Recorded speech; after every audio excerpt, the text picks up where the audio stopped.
Now you can verify whatever Paramashiva revealed to you, whatever manifestations Bhagavan Krishna has flown through you. You can check back on the change that happened in the object. Has the size reduced, increased? Actually, even the increasing of the size of an object is the power of Mahima.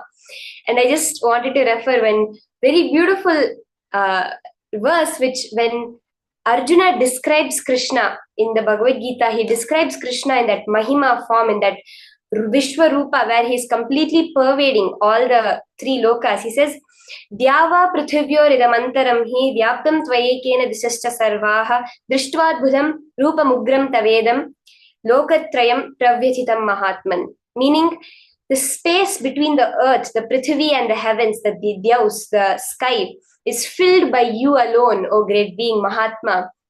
And this is your wonderful form. And he goes on to say, like, he literally describes him like this: Rupam mahatte bahuvaktra netram mahabaho bahubahurupadam bahudaram bahudamshtra drishtva lokaf pravititas. He says, your immeasurable form, Rupam mahatte, with many vaktras, many faces, many eyes, many arms, thighs, feet, so many stomachs and so many teeth. Like, this is exactly how he's describing Krishna, like all pervasive, with everywhere, literally existing everywhere. And that is what you will be manifesting as the Mahima power further today.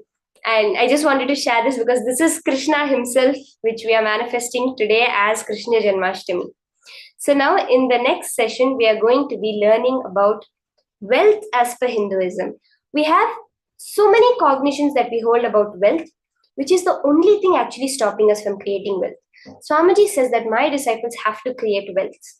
Wealth is not wrong, and you have to create wealth because wealth comes as a side effect of activism, of involvement, participation with life.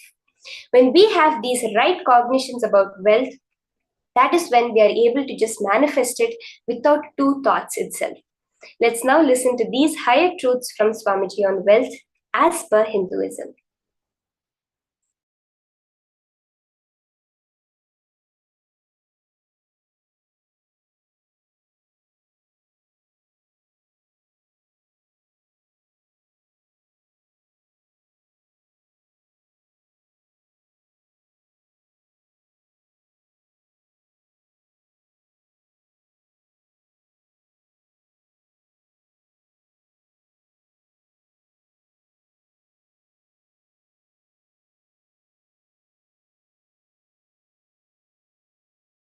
First, few basic things.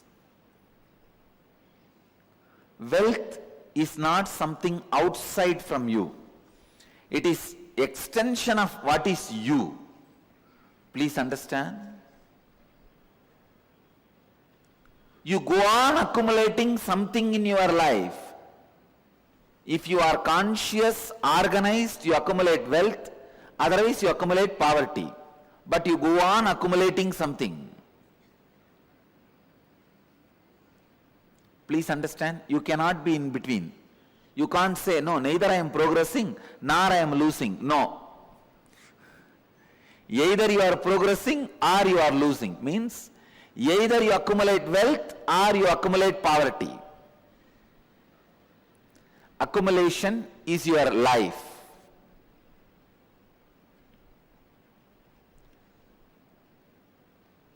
Wealth is not something outside you, it is extension of you. What you feel about life, what you feel about you, all these ideas only decide whether wealth is going to be around you or not. People usually ask me, why is Swami teaching about wealth to us? Who else you think should teach? Only a Swami can teach. I tell you, because your concepts about you plays a major role whether you are going to have wealth or not. Now, basically I want you to understand if you are not attracting wealth around you, if you are living in a consciousness not enough, there is something seriously wrong with your being. Work on that first. Work on that first. Please understand. Work on that first. Altering the understandings you have about wealth is a very important thing you need for creating and celebrating wealth. Please understand, grabbing is completely wrong. I am not teaching grabbing. I am teaching creating. I am not asking you to become grabbers. No. Creators are totally different from grabbers. Here I am asking you to become a creator.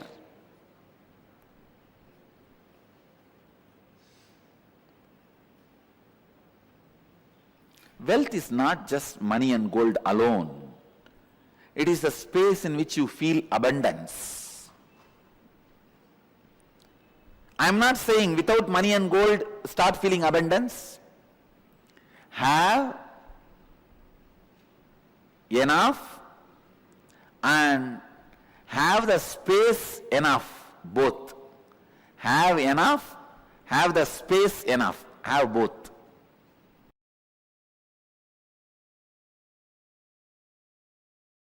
Wealth, money, abundance, even though all these words look like they are same or synonymous, it is not. Please understand, money is directly controlled, manipulated by few people who keep that concept alive. When brilliantly, intelligently, few people play with your greed and sell you some concepts and make you work for those ideas, that is money. Money is not abundance. I am not saying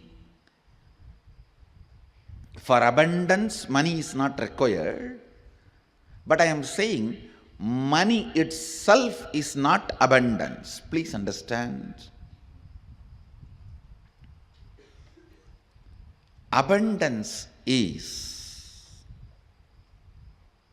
overflowing ecstasy, confidence in you that you can exist, your existence is joyful, blissful for you and the people around you.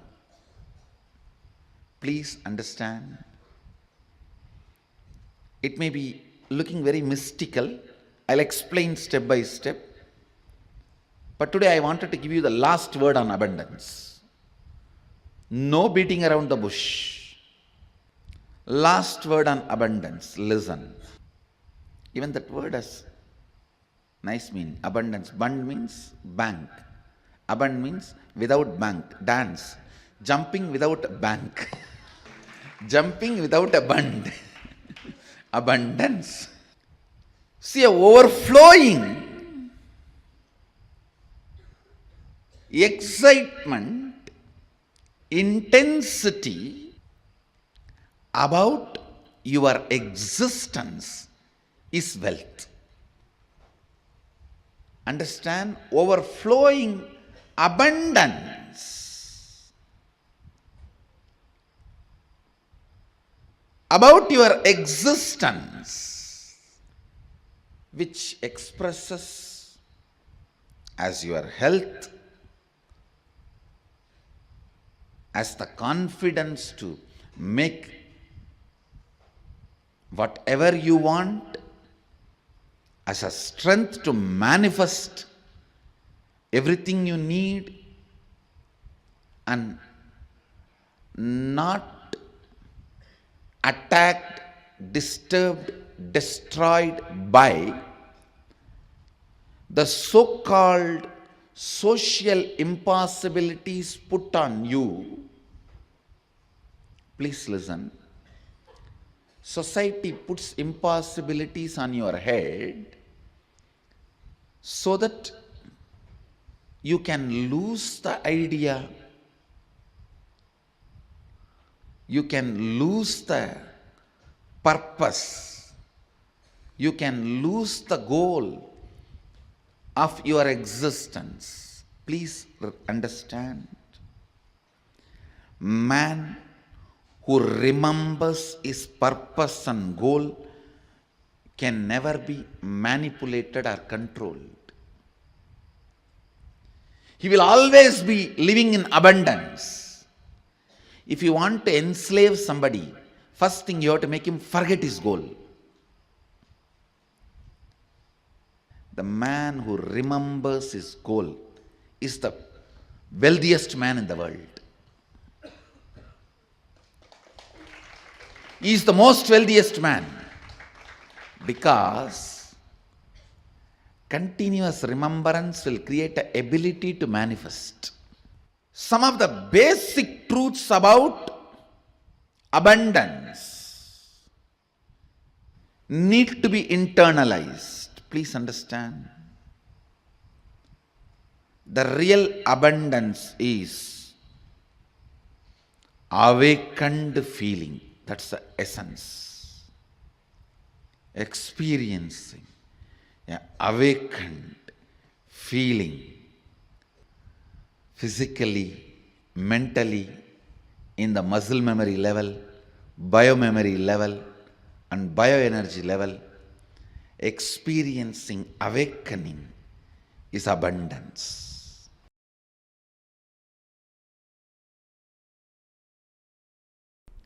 In Sanskrit, artha means meaning and wealth. It means how much you mean, that much you will be wealthy.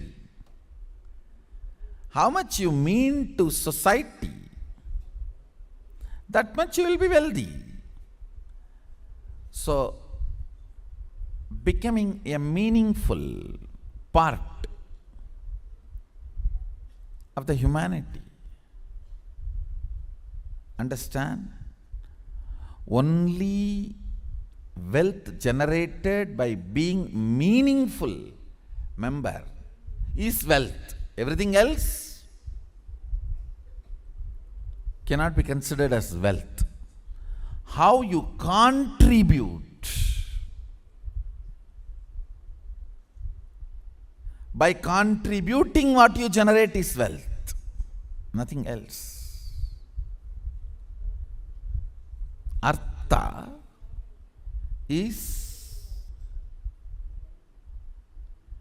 being contributing, meaningful part of humanity.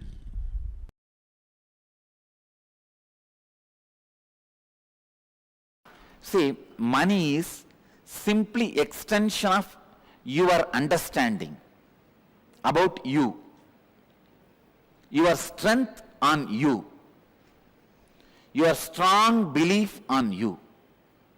I am not talking something impractical, please understand. No, I am not talking anything mystical or impractical. Whatever I am talking is a formula. It is not just miracle happens only in my life. It is a formula which can happen in every one of your life.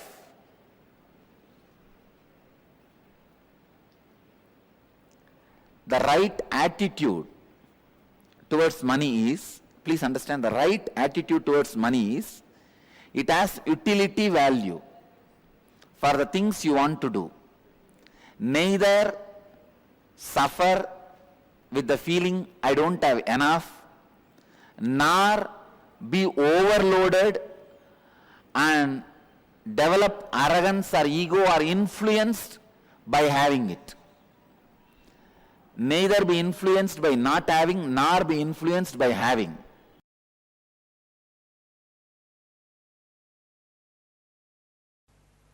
I can say life can be equated to two things. One, the ability to achieve what you want in the inner or outer world, or just getting stuck in both the world.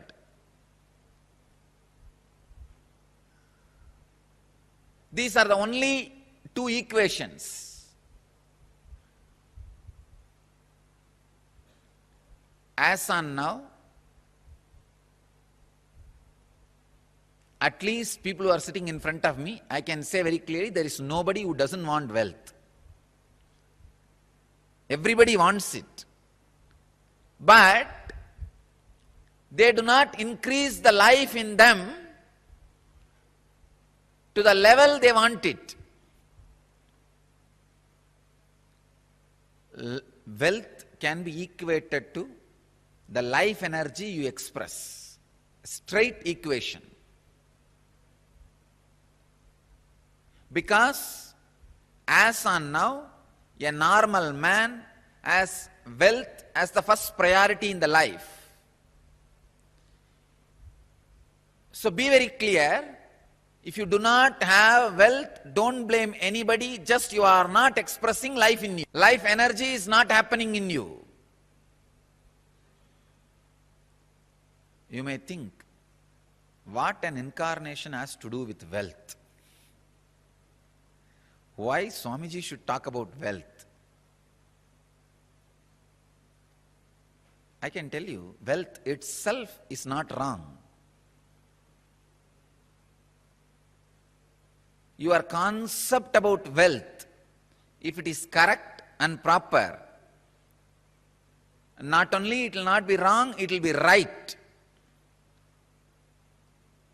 I wanted to present first few basic concepts about wealth properly. First, when a man decides to create wealth, not steal, understand, create wealth, you will have wealth and the great fulfillment you lived. And your whole energy will be towards the creation, not destroying others. I am seeing very clearly, the fellows who are interested in destroying others, going after people, harassing them, they are completely dull, dead. In their very consciousness, they are poor. I tell you, the consciousness attitude which works towards creating wealth, makes you non-violent, because your whole energy becomes creative. Creating wealth brings tremendous interest in life and non-violence. First I have to clear all the wrong concepts about wealth. Only then I should talk about wealth. Otherwise you will not be able to grasp why an incarnation, a Paramahamsa should talk about wealth, why a sannyasi should talk about wealth.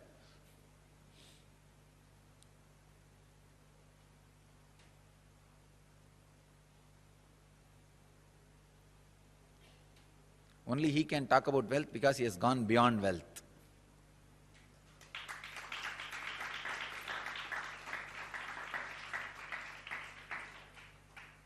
He cannot be made wealthy by wealth.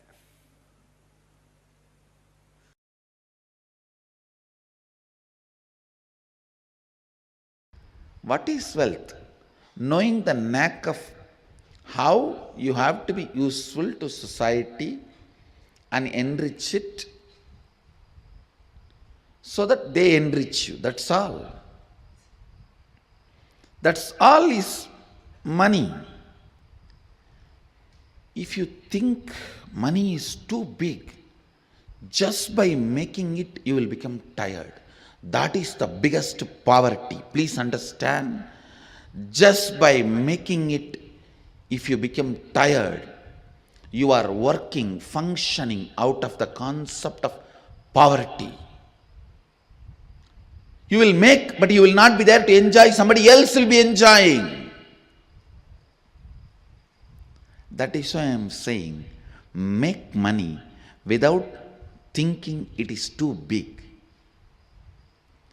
Make money knowing that it is the dust which flies while you walk. I have to here put it on record. One of the statement I heard from my guru,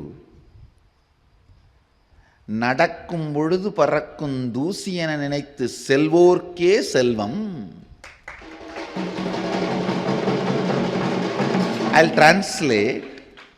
While you walk, the dust which flies, the feet dust which flies, equating that to your wealth, and the person who walks, the wealth follows him.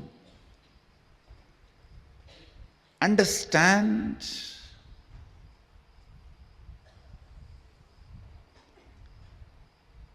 The powerfulness you demonstrate, the powerfulness you carry in your thinking, in your feeling, in your words, in your action, the side effect of it is wealth. The side effect of it is wealth. The moment you think wealth is important, you will become tired by achieving it. Becoming tired by achieving it means you will feel cheated. Please understand, you will feel cheated.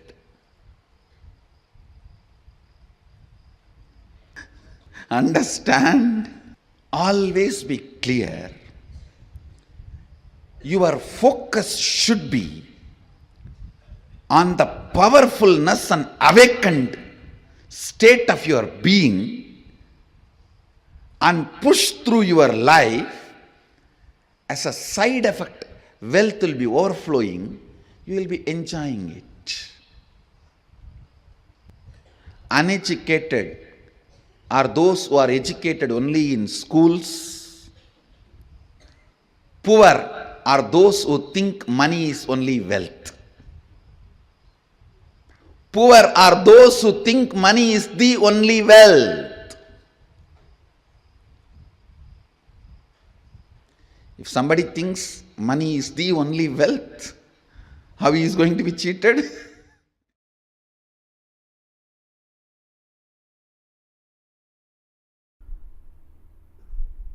Even your professions, careers, build as per the Hindu tradition and Hindu scriptures, because they are so much of life positive. And I tell you, the wealth you generated by being life positive is awarded to you as your richness in any plane. Please understand. With all my integrity to Sadashiva, I give you this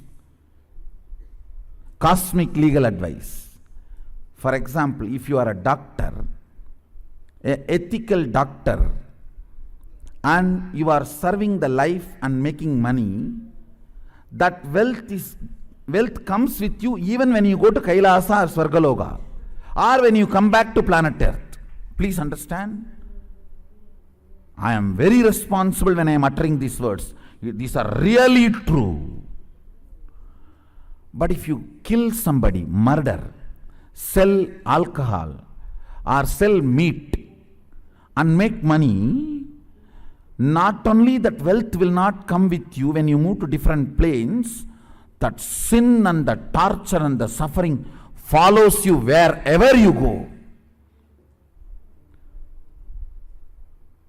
One of my close disciples who listens to my words, I told him, see, I can relieve you from any sin, but don't run non-veg hotel.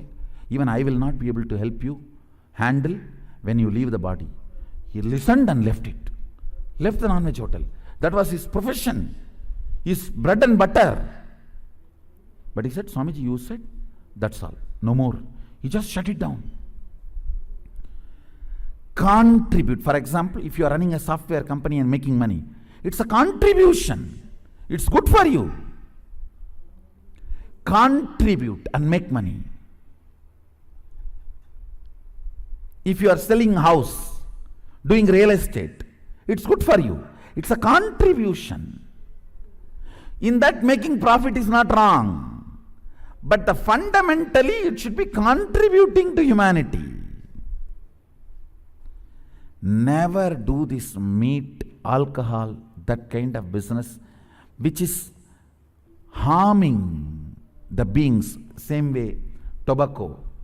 Never, never, never do that. Tobacco, alcohol, and any of the violence related, like killing animals, or even the violence based silk, the silk which need to be produced by killing the silkworm. No.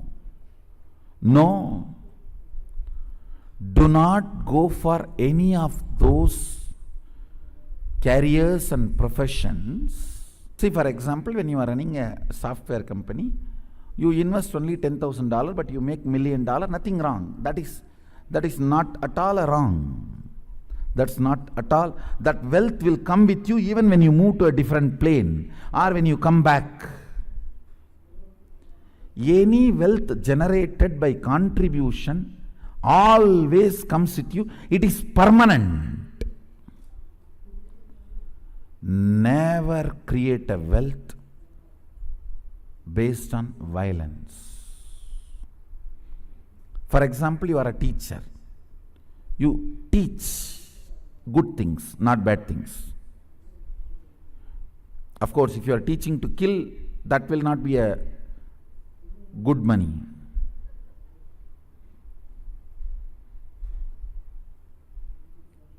If you are teaching people to contribute and generate wealth, that will come forever with you. Anything done by contribution, addition, will come with you forever.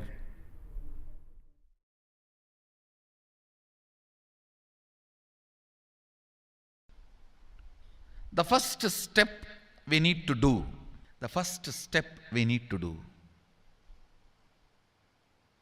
looking back, the gap between your desire and your cognitions, how you started perceiving wealth, money, how you started perceiving. I can tell you a small story. First time, how I was introduced to money and started interacting with money. I still remember my 3rd birthday. My father has given me a Ganesha who actually ate food. If you have read my biography, you would have read the incident. If you are interested, you can go to YouTube where I have narrated the whole story. I was given that Ganesha as a gift and I was so curious and busy with playing with the deity. And then in Indian village we have a habit, all the family elders will give coins on the birthday as a gift to the kids. So I was sitting and playing with my Ganesha and all the family elders came. I am supposed to bow down to them. It's a tradition. So I touch their feet and they will give money. A lot of money got collected. Must be some 70, 80 rupees. In those days, it's a big money. And for a kid, it's a too big money. And it was too much of coins and notes, so my father helped me to pack the whole thing in a hand key. So I looked at him and asked, what should I do with this? He said, you can buy whatever you want. I said, I don't need anything. I only wanted this Ganesha. You already gave it to me. I don't need anything. He said, then you can give it to anybody you want. So I just called all my cousins, brothers, everyone was playing. I grew up in a large joint family. 27 of us grew up together. So it's almost like a one school, small school. So all of them were playing. I called in my loud voice, hey, anybody wants, come and take this money. I don't want it. So 4 or 5 kids were running, and my elder brother ran fast and took the whole thing, whole hand key. My father told me to tell my elder brother to share everyone, to share with all. I said, I have decided I don't want. And I said, whoever wants, take it. So he took it. How can I interfere in this after that? It's up to him. I will not even interfere, giving any further instruction to how they should share or who should share and all that. I said, I don't want. That's my first relationship with money. I still see very clearly that's the same relationship.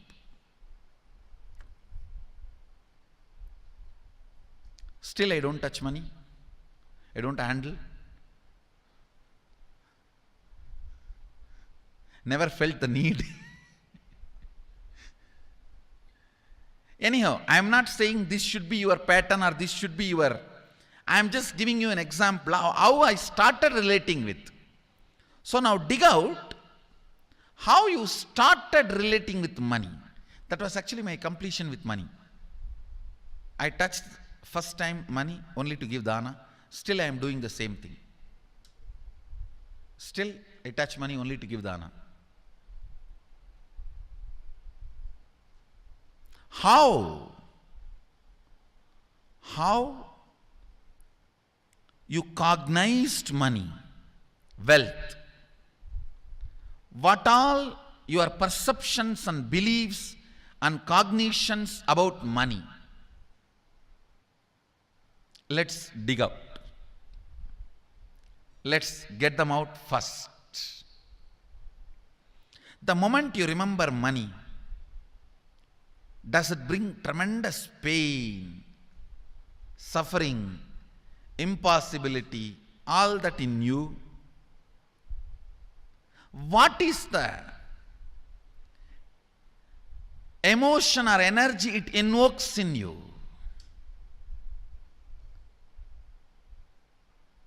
So put your pen to paper and just keep writing whatever comes to your mind.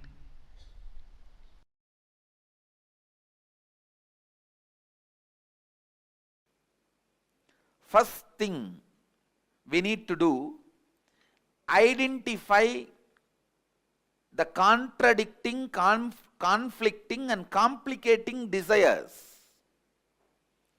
What all the desires you have which contradicts, conflicts, complicates. First, conflicting desire means having a desire which conflicts itself. In the one statement itself, you will create a conflict and wrong energy. I'll give you an example.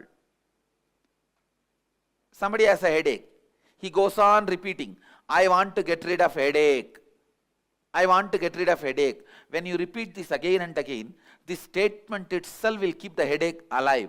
Because every time you are remembering headache, when you utter the word headache, the headache becomes stronger and stronger in you. The real word you need to repeat inside is, I should become healthy. My head should become healthy. See, the words you repeat inside you are equivalent to food you take every day. Suddenly overnight nobody is going to become obese.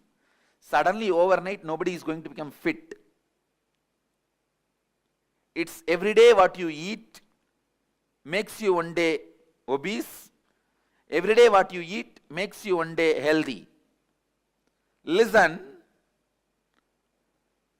the words you repeat inside makes you either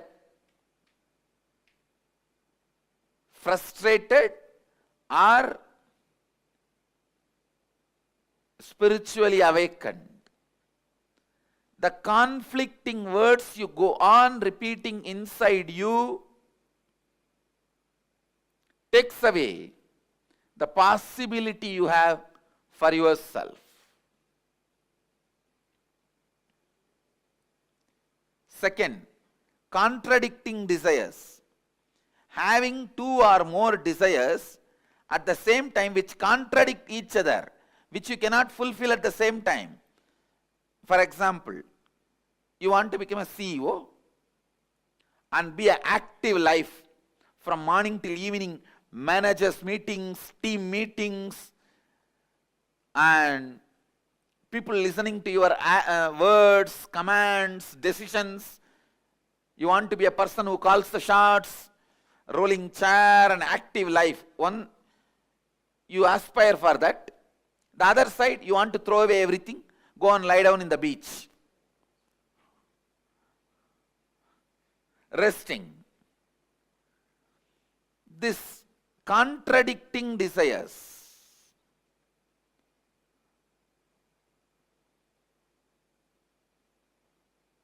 Same way, third, complicating desires means having a desire which gets complicated without direct understanding and right clarity.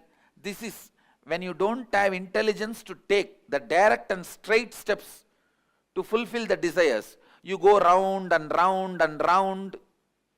You want money, but you are working in the direction of having name and fame. You go round and round and round, fulfilling something else. It's like you want name and fame, but you are working in the direction of having money. I'll give you an example. You want to learn painting, but first you learn stitching and then drawing. Finally, by the time you learn painting, you have become too old. This complicating desires, understand that many times you want pleasure, but you get into painful lifestyle. It's like the joy you enjoy when you are romancing and dating, you want that permanently and you get married. That's it. I think this example everyone understands. If you are getting married for the sake of retaining the joy you experience while you are romancing and dating, that can be a very apt example of complicating desires. What you want is different and what you do is different. End up in complication. Now, please sit and dig the contradicting desires, conflicting desires, and complicating desires you have. Cleansing the pranamaya kosha. And please start digging out these patterns and engrams.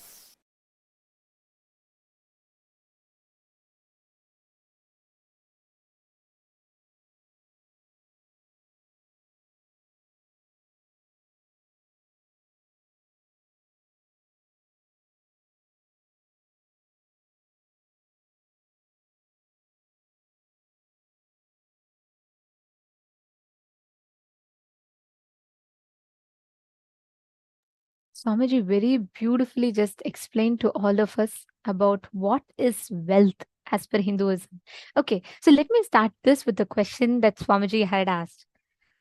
Swamiji defined the different types of desires that we all go through. Can I request each of you to post what is conflicting desire, what is contradicting desire, and what is complicating desire? Come on, I request all the participants to please take a minute or two and post. Come on, Luca Brindoya, Surendranath Ayya, and all the others that are here. Pankaj Kankaraya, Nithyananda Malkeshaya, nice to see you here, Nithyanandam. Every one of you are going to now explain what is conflicting desire, what is complicating desire, and what is contradicting desires.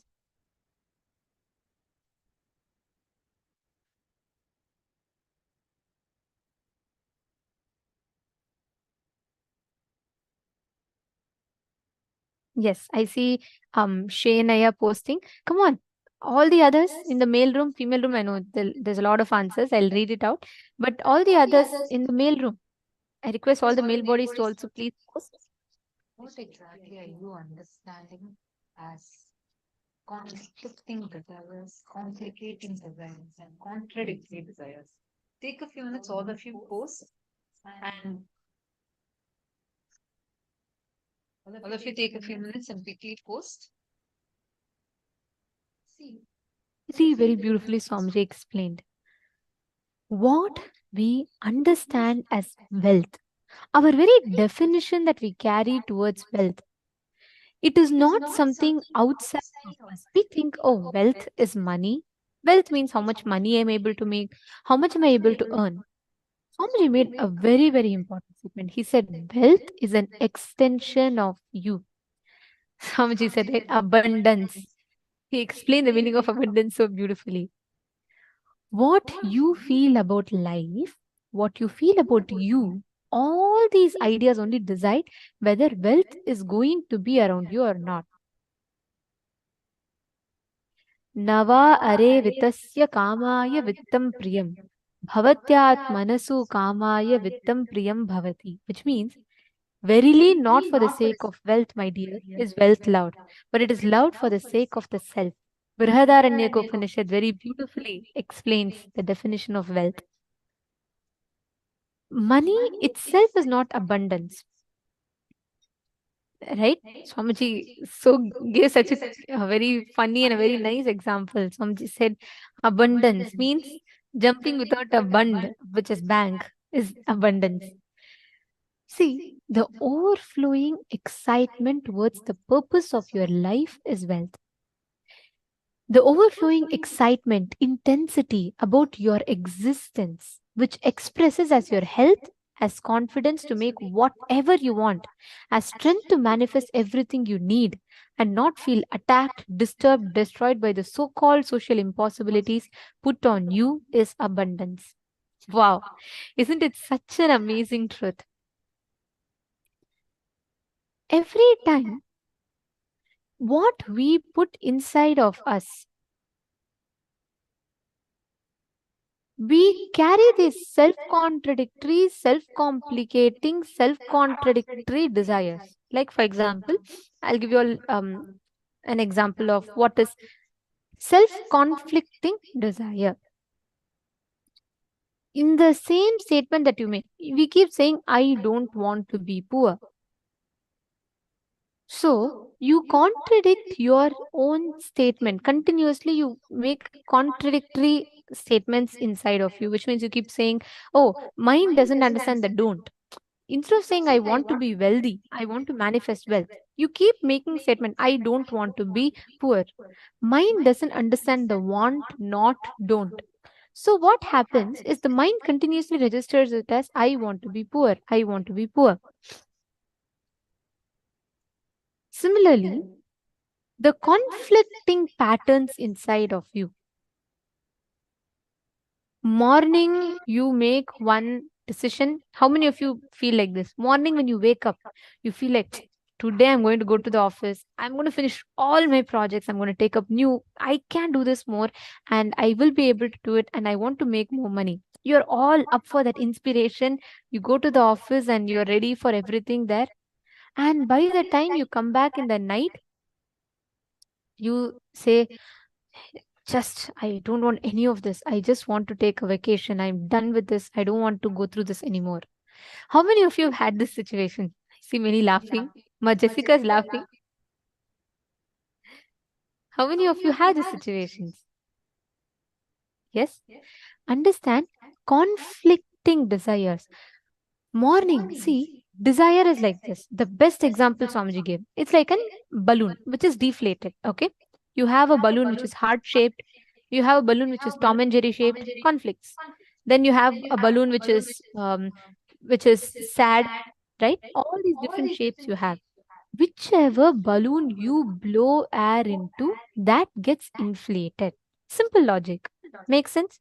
You can have n number of balloons in front of you, but whichever you blow air into, that only becomes a full balloon. Correct?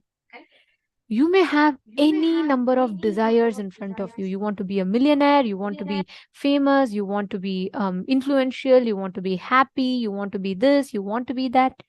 There are n number of desires in front of you.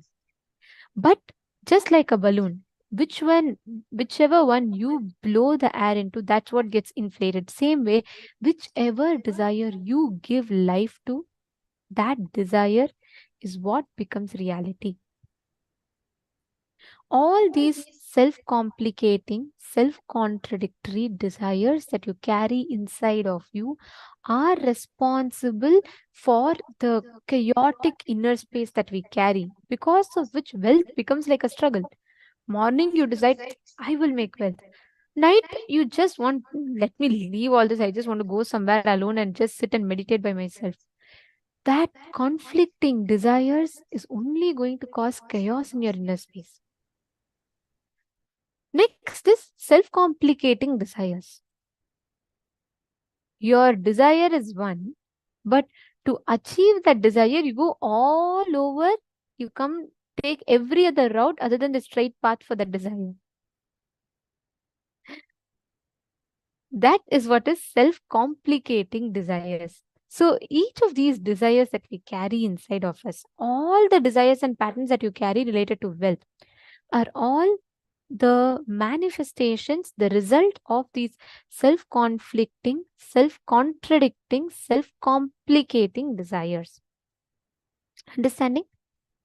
Now, with this understanding, if you look back into your life and analyze where all you carry such desire.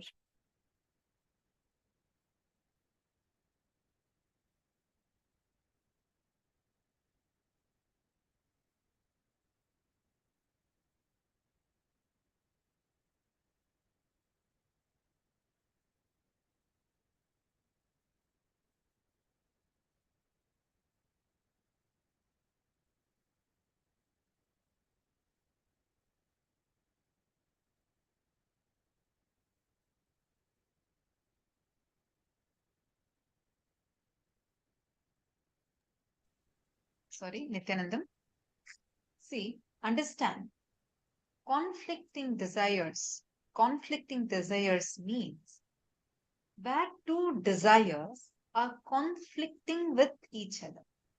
Contradictory desires means same desire. For example, I don't want to have a headache. Where your own statement is empowering something. See, when you say I don't, you only remember that particular action which you keep saying, I don't want it, but you go on empowering it. Like we do in every other Paramashivoham session. Understand? Just try this once again. Close your eyes and you're going to visualize along with me as I'm saying this. I am walking.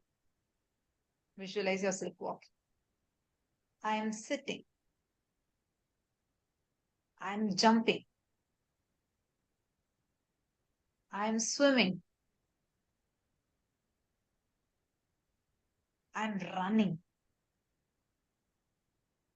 I am not sitting. I am not standing. I am not jumping.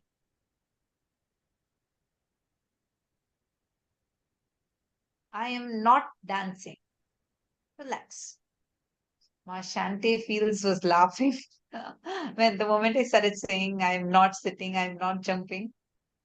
Okay, I think you got it. Understand? How many of you saw every time I am saying a particular action, saying I am sitting, I am standing, I am running, you were able to clearly visualize it. But now, when I'm saying I am not standing, I am not jumping, I'm like, wait, what? I am not. Either you visualize yourself sitting or you visualize yourself doing some other action. Why? Because your mind cannot cognize the word no. You see, you cannot cognize the word no. The not is not you say poor and poverty. This is contradict. Say I'm not going to be poor. I don't want to be the poor inside because every statement and poverty. How many of you are getting this? How many of you are understanding and clicking with this?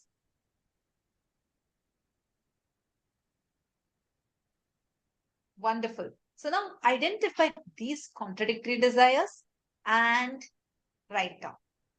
Conflicting desires are like at one point you want something, another point you want something else.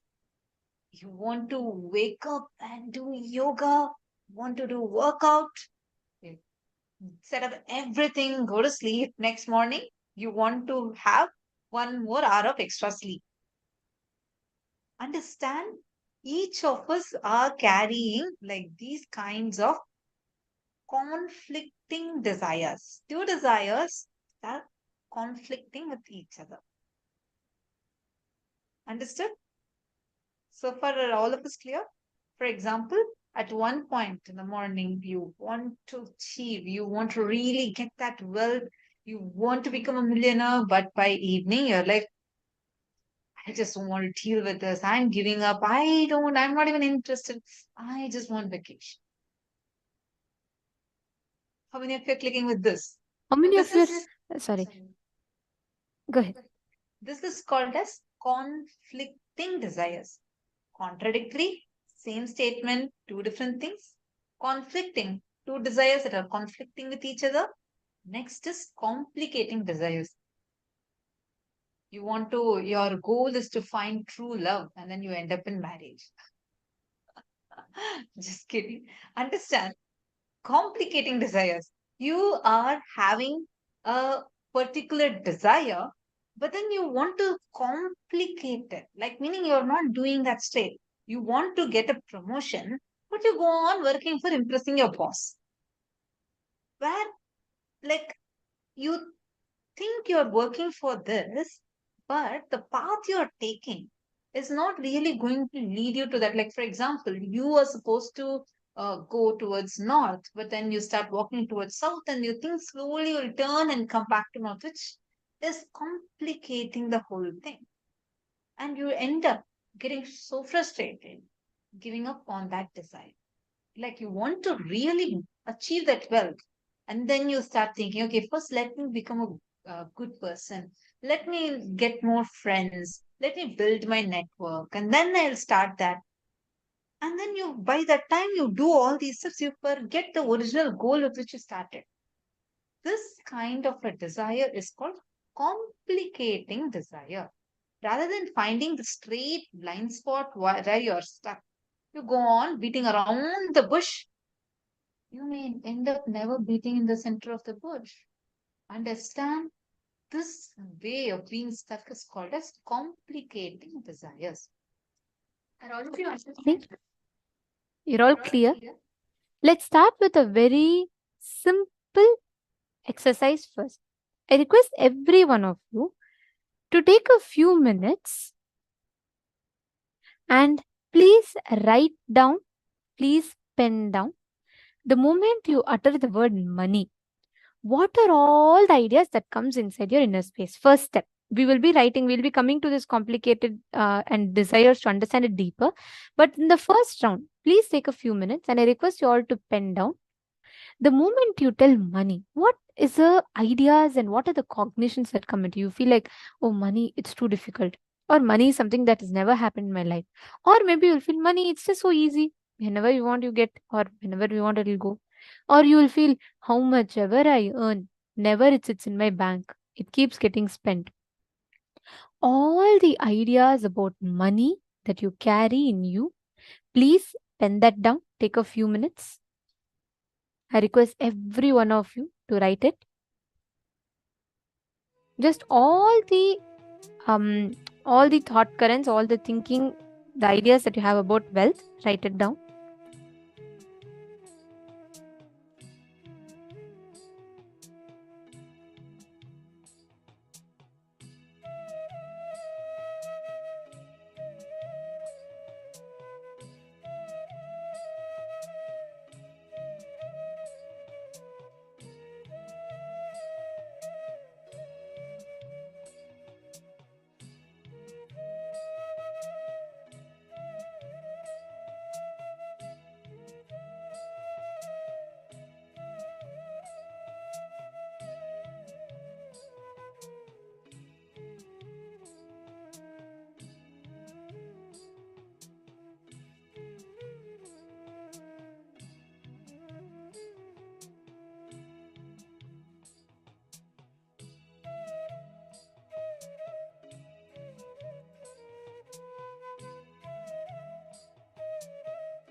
hope all of you have now written down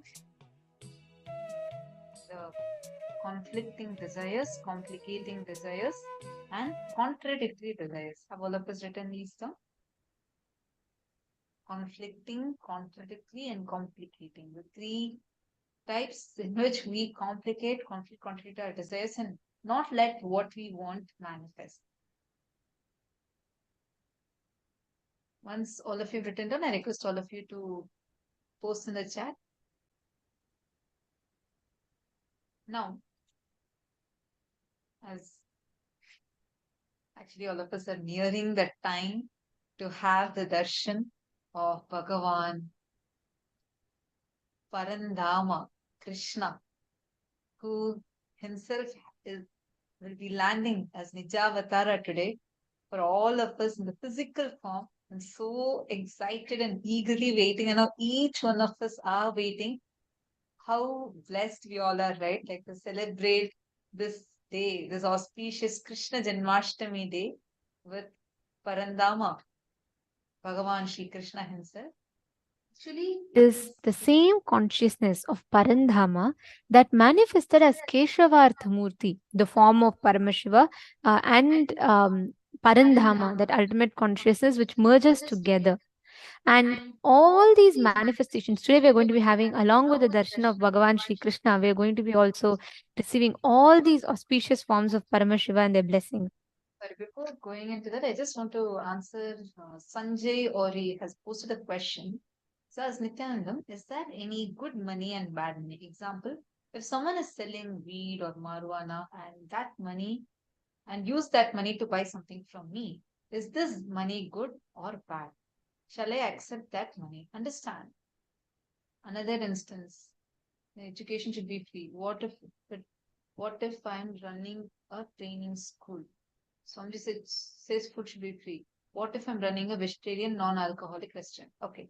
Sanjay Oriya, first thing, you running a restaurant does not see that you're doing as your business. You're doing that. See, the money that you are making, what it is based on. For example, if you are doing something which is going to cause suffering in people, and your context, the fundamental context is not having enriching. Swamiji says, see, you do some work, and for that, how much you are supposed to get from the society, you are getting that. There is nothing wrong about it. But the moment where we see this, that is why, like in the Hindu economy, we don't have the kind of like adulteration in food or any of those things. Now, if you see in the current economy, it's so difficult to even find a normal good food to eat. Like, because everything is so corrupted. Now, the decisions where you want to invest money or what kind of business you want to do should be based upon the what is it going to be doing to you and to the world? How are you contributing? If it's coming from the context of contributing, nothing is wrong. But sometimes, if for example, if you're running a non-veg restaurant and you're using you're getting money from that, even though you might not be eating meat, understand, if you are endorsing something with violence, then that karma directly affects you. Second, you're asking if someone else does something bad and they give me that money, is it okay for me to accept or not? I see, it matters. See, one thing where you know consciously that person is doing something, and then by you supporting it, by taking that money, if you feel that you're going to endorse that that particular thing, like for example, they're running a let's say that same example, they're running a meat restaurant, and then you're not running it, but then they're investing into some of your business, and you're also going to be investing into that, and you feel that by you encouraging that person by investing into this, you're also becoming a part of endorsing his other activity, then you should avoid it. Actually, as per The Artha, which is Kailasa's economic principles, Swamiji has clearly defined that this is the principle that is directly taken from our source scriptures of Hinduism. In Hinduism, what it is not just the wealth, it is the ideology based on which that wealth is generated. So if the wealth that you are taking is directly or indirectly is entertaining a person who is keeping the chain of adharma alive anywhere, then that karma directly comes to us. We are responsible for that. Like for example, let's say you don't know unconsciously something someone is doing, but you don't have that knowledge and you are getting it, then it is okay. But if you know that someone is doing a wrong purpose, like the example that you gave, so if you are getting through money through someone who's selling drugs, so you yourself directly are not doing it and you do not know it, sorry, and you know that that person is earning the money through that source, you directly get the karma because you are being part of that karma chakra, that cycle which encourages that person to do more, which is against the artha, the economic principles set by Paramashiva himself, as Swamiji has revived in Kailasa's economic policies. That is why in Kailasa, Swamiji will say that the economic system of Kailasa is in such a way only enriching based activities and only enriching based um, all the businesses are supported, encouraged, and undercurrent of everything should be enriching. And yes, now it is time for all of us to get ready to receive the darshan, the special darshan that all of us are eagerly awaiting. It is time, very, very soon we are all going to be having the darshan of Bhagavan Sri Krishna. So if any of you are yet to invite your friends, family members, please go ahead. You all should do it now. In just about 15 to 20 minutes, we will be entering into the darshan. So I request all the people to invite your friends, family members. When I know the way Swamiji explains Krishna, right? We will all literally be able to see and experience, touch and feel the celebration in the air when Swamiji talks about Bhagavan Sri Krishna. I mean, Swamiji talking about anyone, they'll just become a hero in our eyes. The way Swamiji explains the principles, the truths that each of these deities, the manifestations from Kailasa represent. Most importantly, blessed are all of we, because we are sitting in the presence of the avatar, that very consciousness that descended as Krishna 5,000 years ago, and we are able to listen to these profound truths. Let us all get ready. I request every one of you. Yes, Ma Jessica is putting, she's very excited for the darshan. I know today is a very, very special day. Let's all get ready to receive the darshan. And before that, let's watch a very quick, a very beautiful video clipping where we can listen to Swamiji explaining about what are the principles that Bhagavan Krishna represents and who is Bhagavan Krishna. Krishna, celebration is his life and message.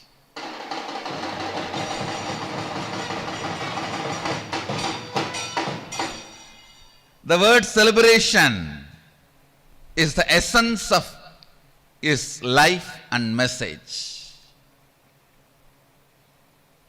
No one can celebrate like Krishna.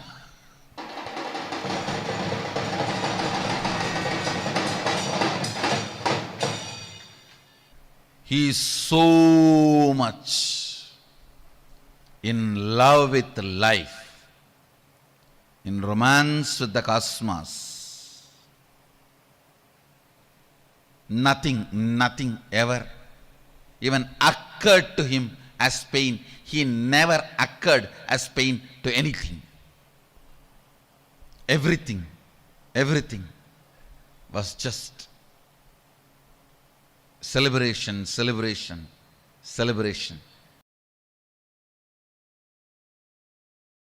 It is Sri Krishna who is responsible for all the good things we have in our life. Please understand,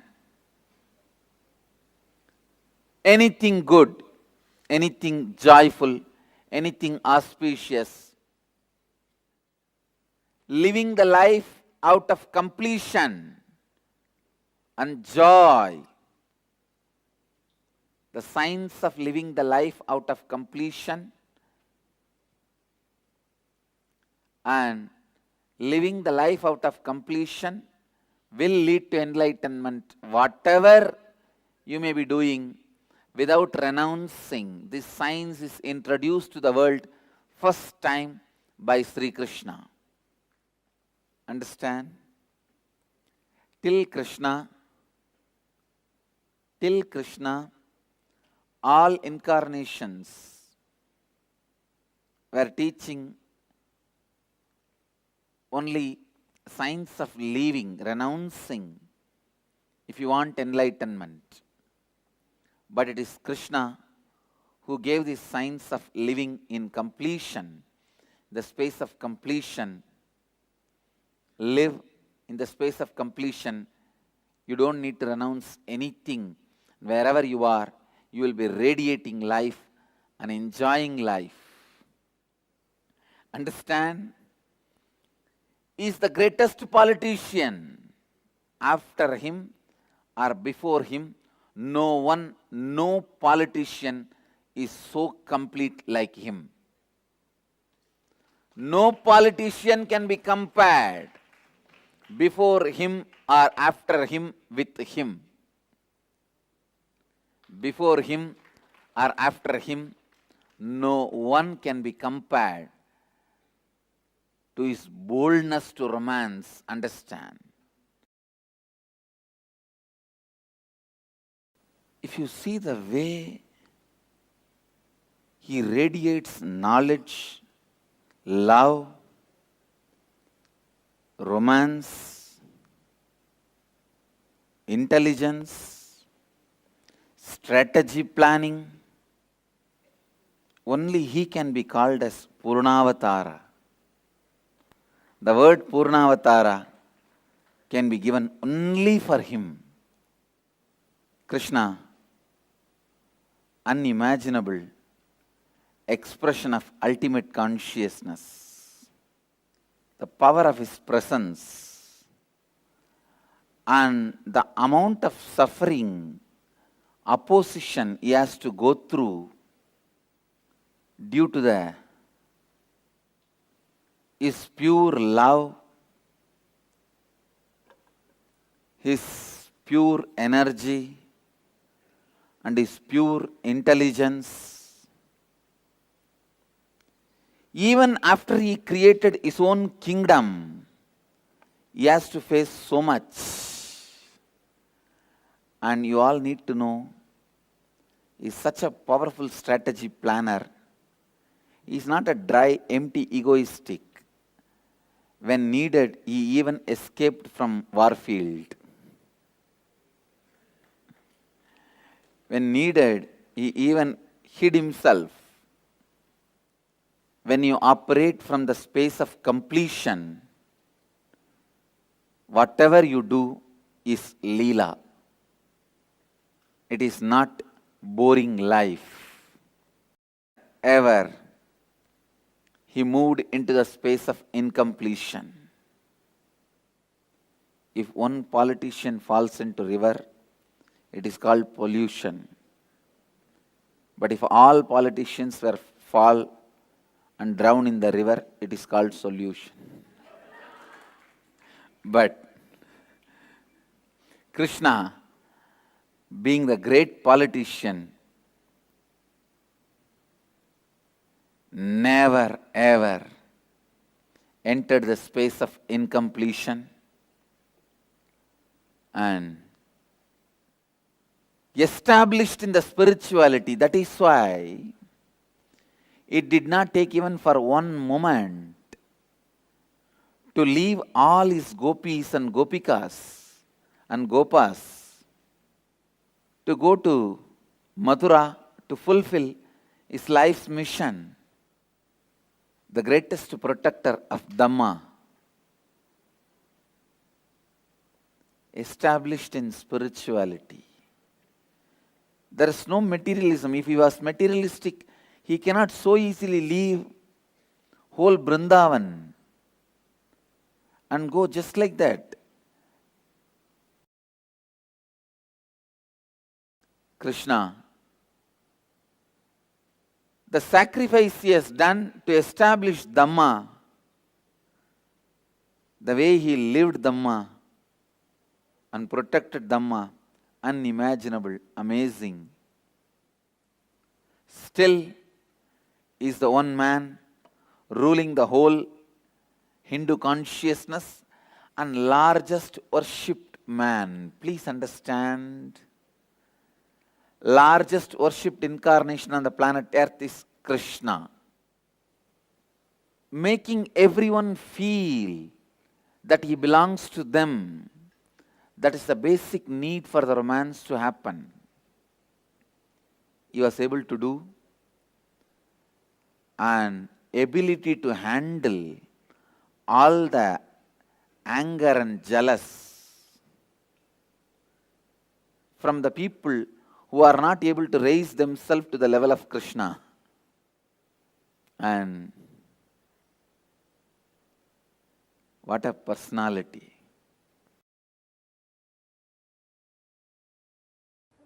Krishnastu Swayam Bhagavan. Krishna is very God.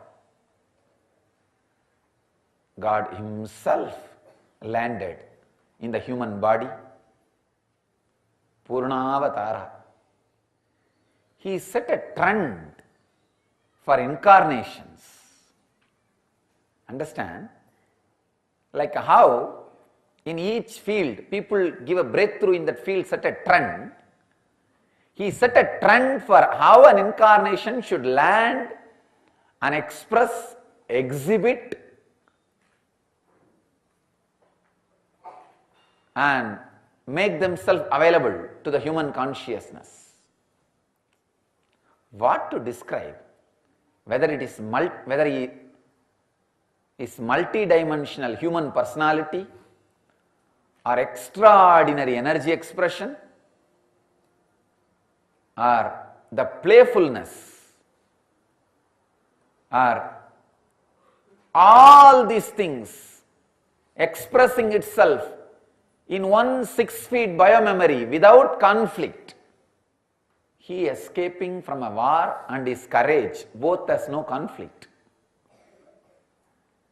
His romance and his knowledge has no conflict.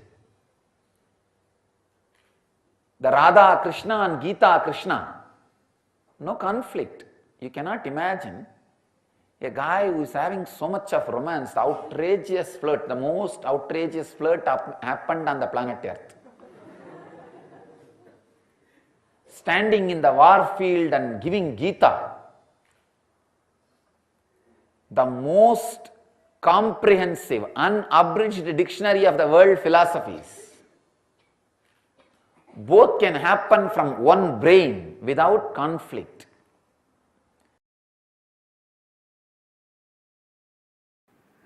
Krishna, if I have to put in one word the life, legacy, message of Krishna, I'll use the word life. Just intense life.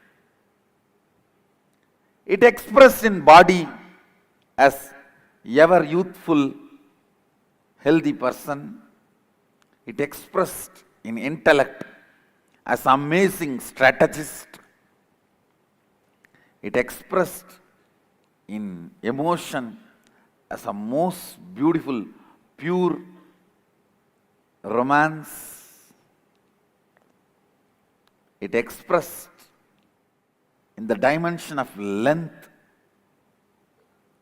the knowledge, the dimension of breadth, amazing artistic expression. Even when he is teaching, his book is called Song, Gita, because it is more poetic than anything else. Singer, dancer, musician, strategist. a beloved for everyone. In length, he expressed knowledge in the breadth, pure art in the depth, the power he manifested in every action, the responsibility he has shown. Life, actually only who knows life can understand anything about Krishna, not otherwise. Not otherwise at all.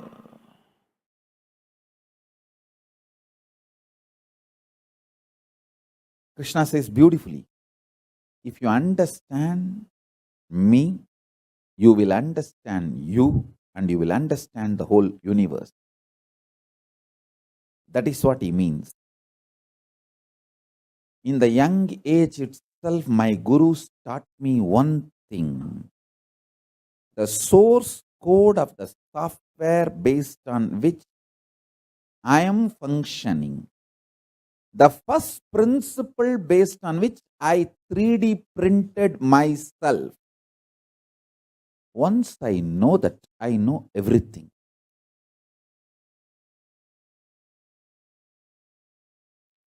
Krishna is the greatest blessing, gift we can receive from Krishna. Understand the kind of a charismatic personality he is, the kind of the extraordinary charisma he manifested. Knowing Krishna, loving Krishna, being Krishna, celebrating Krishna is the greatest gift we can receive from Krishna. If you want to read this universe, life, Gita is the dictionary.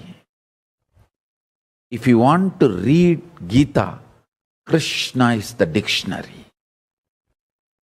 If you want to know the meaning of what is life, what is goal, what is good, what is bad, if you want to know the meaning of all these words, life, read Bhagavad Gita. The meaning given in Gita is the real meaning of life. Vairagya. You want to know what is Vairagya? Read Bhagavad Gita. The meaning given in Bhagavad Gita for Vairagya is the meaning of the Vairagya. Cosmos. If you want to know what is cosmos, read Bhagavad Gita. The meaning given in Gita for the cosmos is the meaning of the cosmos. Love, devotion, everything you want to know about life. Read Gita. That's the meaning of life. Everything you want to know about Gita, read Krishna. That's the meaning. Only when you understand the absolutely charismatic, excellent personality called Krishna, only when you are in love with him, only when you are in absolutely awed by Krishna, you will understand what he means by karmanye vadigaraste mabaleshu gadachanaha uttared atmanatmanam atmanam avasadayet.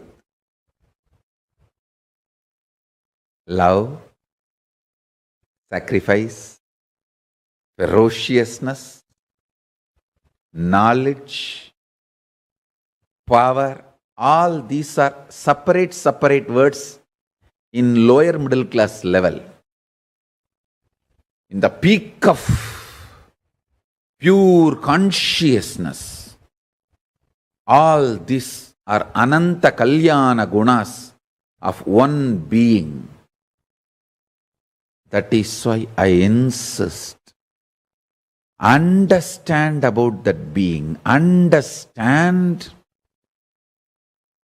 why Krishna is celibate, pure brahmachari. When he started his Rasa Leela before the age of 10, why he is extreme, pure, absolute embodiment of compassion when he is the mastermind of the world's largest war ever happened. Understand? Mahabharata war, the number of people died is much more than World War I, World War II put together. Not only the quantity of people, even the quality of people. No World War I, World War II killed so many statesmen. Mahabharata war, not only the soldiers, so many statesmen were killed. Giants like Bhishma, who can never be reproduced again, are eliminated. The person who has masterminded this great destruction is still considered and worshipped, revered. Actually, in reality itself, is an extreme compassion. Meditate on all this. Try to understand all this. Understanding the personality of Krishna gives you absolute understanding about Gita. Understanding Gita gives you absolute understanding about everything. Understand, internalize the deeper revelations, secrets shared by the great devotees who lived around Krishna. See Krishna's personality. He never gave up on people even who are hypocrites towards him. He continued till the end. He did not give up. Please understand, till the last day of the war, Krishna's army was fighting for Duryodhana. You need to know. The fellow who ordered Krishna's arrest. See, when Krishna went as an ambassador, as per the Dharma, Hindu Dharma, ambassador cannot be arrested or harmed. I think all these laws Hinduism created first. How to interact with other countries.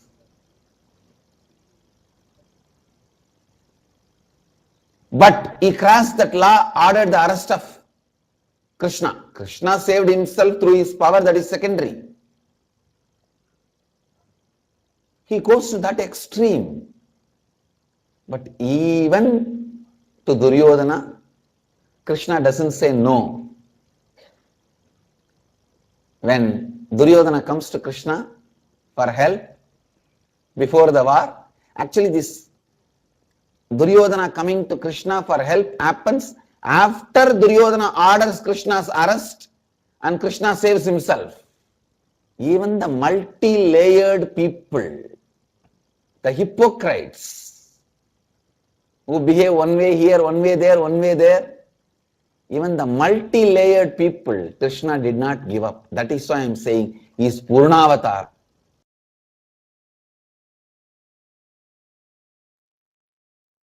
The absolute compassion, absolute love manifests with cosmic vision about life. If your vision expands, You ooze, radiate absolute compassion, absolute love, which is power. Understand? Neither compassion nor love is weakness. Both are power. Delusion is weakness. Neither compassion nor love is weakness. It comes from the power of the cosmic vision. Krishna's life itself is dana, given to this world out of absolute compassion. Understand? The human beings have become so cranky just for their own birth greed to possess the things of this world. See, they have gone to the extreme. Either I possess or no one possesses. That is the devilish mentality, demonic mentality. And too many demons have evolved with too much of capabilities during that period. That is why Krishna has to create a controlled condition, Kurukshetra, and diffuse all the demonic weapons, demonic people's powers and capabilities, like how they diffuse the nuclear infrastructure, the atomic infrastructures, the atom bomb infrastructures. Same way, Krishna created the controlled condition called Kurukshetra in his own very breathing space, and it dismantles all of them, diffuses all of them, and saves the whole Srishti. Conducting the Mahabharata war is one of the most beautiful, compassionate service Krishna has done. If Krishna has not conducted the Mahabharata war, today we will not be having the planet Earth where we can sit and talk to each other. If we are sitting and talking to each other, if we human beings are still on the planet Earth, worship Krishna just is sacrifice.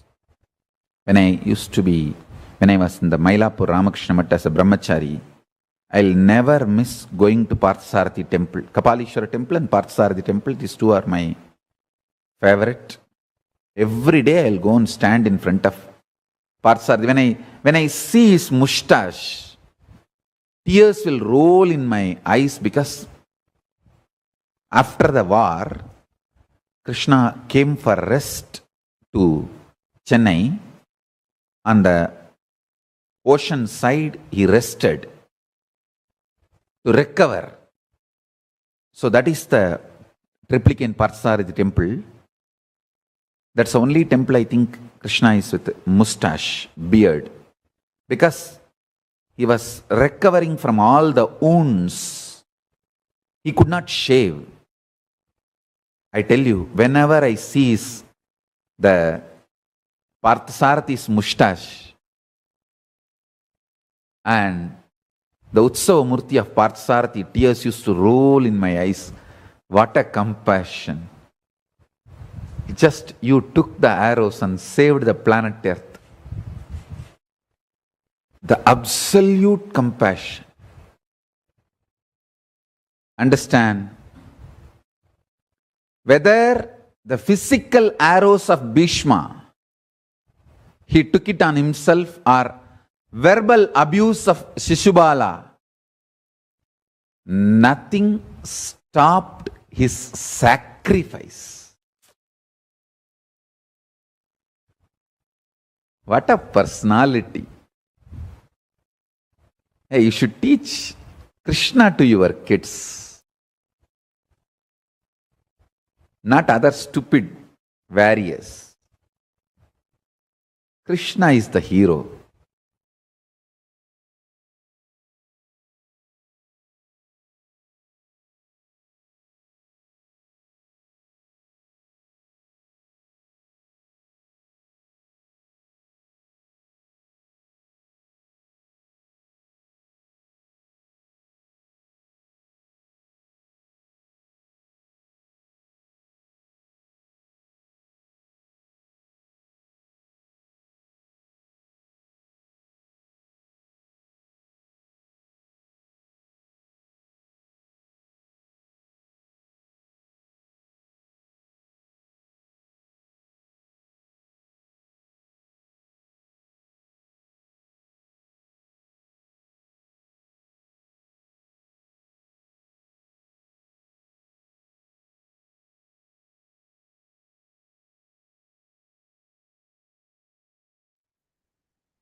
What a personality. Swamiji described Krishna so beautifully that any one of us would just fall in love with a personality like Sri Krishna.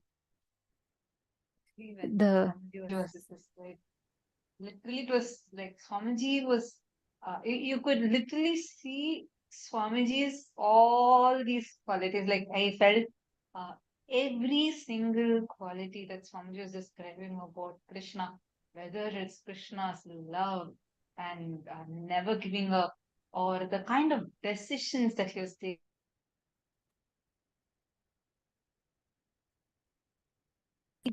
How he was selecting all of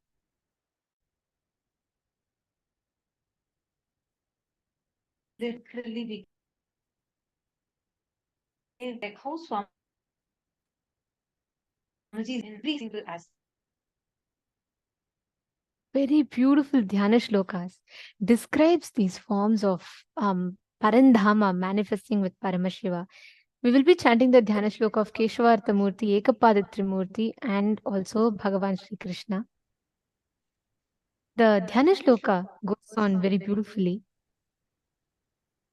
Savyange vidrumabham shashidharavakutam bhasmarudrakshabhusham वामाङ्गे श्यामलाभं मणिमकुटयुतं पीतवस्त्रातिशोभम् सव्येटङ्काभयं स्यादितकरयुगे शङ्खं कौमोदिकी स्यात् किञ्चिल्ललाटनेत्रं विलसतु पुरतरः श्रीहरेर्धदेहम् सव्येटङ्कं परस्मिन् कटकसुजलजं सिन्धुवेणीसुनन्दम् वामार्धे सत्किरीटं रुधिरजलनिभं व्याघ्रचर्माम्बराढ्यम् फालर्धे लोचनार्धाकलितसमपदं शुभ्रयज्ञोपवीतम् हर्यर्धं नौमि शम्भुं सकलशुभकरं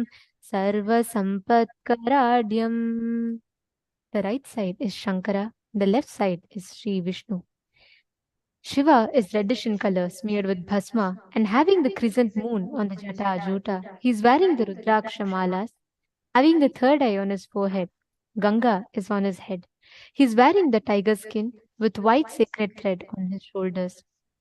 The left side, Mahavishnu, is with blackish body. He is wearing the golden crown studded with jewelry. He is wearing the golden dress. He is wearing the gold earrings, necklaces, all.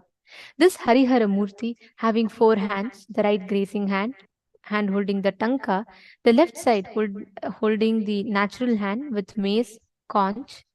This form of Shiva and Vishnu blesses us with all the auspiciousness in life. The next is Ekapada Murti form of Paramashiva. ध्यायेत् कोटिरविप्रभं त्रिनयनं शीतां सुगङ्गाधरम् हस्ते टङ्कमग्रवराभकरं पादैकयुक्तं विभुम् शम्भोर्दक्षिणवामक्षभुजयो ब्रह्माच्युताभ्यां स्थितौ तत्तल्लक्षणमायुधैः परिव्रतं हस्ताद्वयाढ्याञ्जलिम् ब्रह्माण्डः प्रलयेषु संस्थितपदं ब्रह्माण्डमध्यस्थितम् ह्योऽयं लक्षणसंयुतं पुरहरं पादैकमूर्तिं विभुम् एकपादमूर्तिख्यातम्. The next is the Dhyana Shloka of Bhagavan Sri Krishna. This verse is from Sri Vishnu Sahasranama.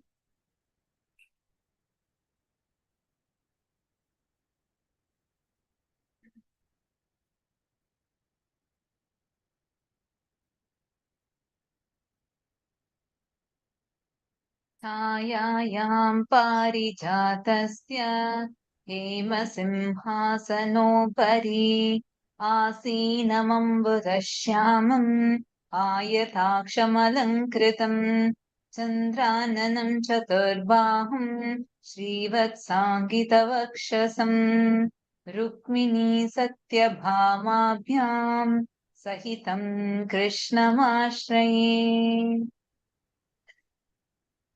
Very beautifully goes. I seek refuge in Bhagavan Krishna, who is with Rukmini and Satyabhama, who sits on a golden throne in the shade of Parijata tree, who is the color of black cloud, who has the long broad eyes, who has a face like moon, who has the four hands, and who has a chest adorned by the Srivatsa. What a personality Bhagavan Sri Krishna is. Like Swamiji said, just the happening of Sri Krishna onto this planet Earth has bestowed the most auspiciousness, the best things to planet Earth. Such a being who walked on planet Earth almost 5,000 years ago, but to this day, the whole world celebrates, sings his glory. Every one of you, each one that are here sitting today, we are all going to be experiencing this happening of Bhagavan Sri Krishna. Vasudeva Sutam Devam Kamsachanura Mardhanam Devaki Paramanandam Krishnam Vande Jagadgurum. Swamiji tells it was Bhagavan Sri Krishna who is the Jagadguru, who manifested as the son of Devaki and Vasudeva, who ruled the whole world just through love, who is the ultimate Tyaga, the ultimate love, the ultimate romance, everything together is Bhagavan Sri Krishna. As all of you sit here today, Bhagavan Sri Krishna is himself walking the planet Earth. That same consciousness that descended as Bhagavan Sri Krishna 5,000 years ago is walking the planet Earth today in the form of our beloved Swamiji. And every one of you that are sitting here right now, please understand Krishna, the consciousness that descended as Krishna.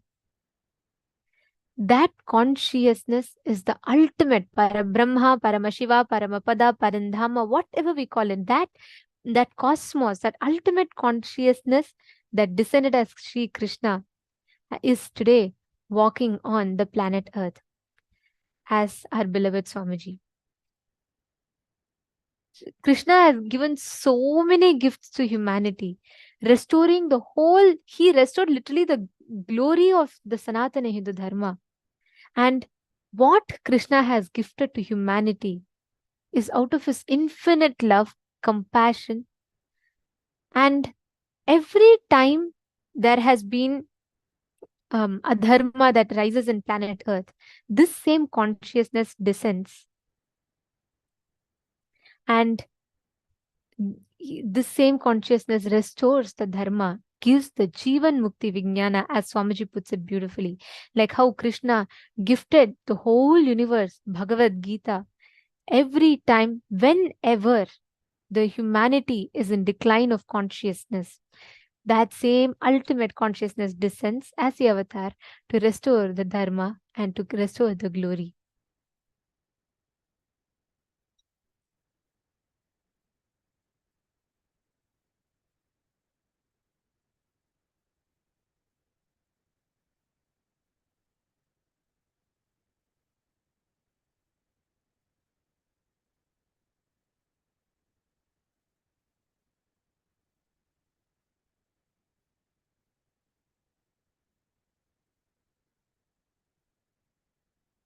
Hope all of you are able to hear me now. What are the qualities of Bhagavan Sri Krishna that you understood from whatever Swamiji revealed? Like literally, like as I was mentioning earlier, for me, really, when I was listening to it, you see, the way Swamiji explains, the way literally you can see the deity in front of you, the qualities that Swamiji described, or I mean, more than everything, the love from which Swamiji described. Literally, you can just experience that deliciousness in your very being. And every attribute that Swamiji described, for me, I was like, I was just seeing it was as if Swamiji is describing about himself in every aspect. Like, take it about for his mission, how Bhagavan Sri Krishna left his own birthplace, he left even his kingdom Mathura, and he went ahead and created his own kingdom, Dwaraka. And that's exactly what Swamiji is doing. Swamiji left Tiruvannamalai when he was as young as a 16-year-old boy. Young boy, he left Tiruvannamalai. He walked length and traveled across the length and breadth of Parivraja and did so much of that. Swamiji was the Swami incarnation for all of for us. And he created a nation, Kailasa, for all of us. Every single way, literally, we can experience Krishna. Just experiencing Swami, just learning more and more, cherishing the Leelas of Swamiji, right? The way how Swamiji lives. Now it's time, because all of us are going to be experiencing Bhagavan Sri Krishna in his Nijavatara, Poorna Avatara as our beloved Swamiji. It's time. Let us all get ready to celebrate Krishna Janmashtami with Bhagavan Sri Krishna himself. Please sit with your head, neck and spine in a straight line. Close your eyes. Enter into the space of meditation and start chanting the Mahavakya.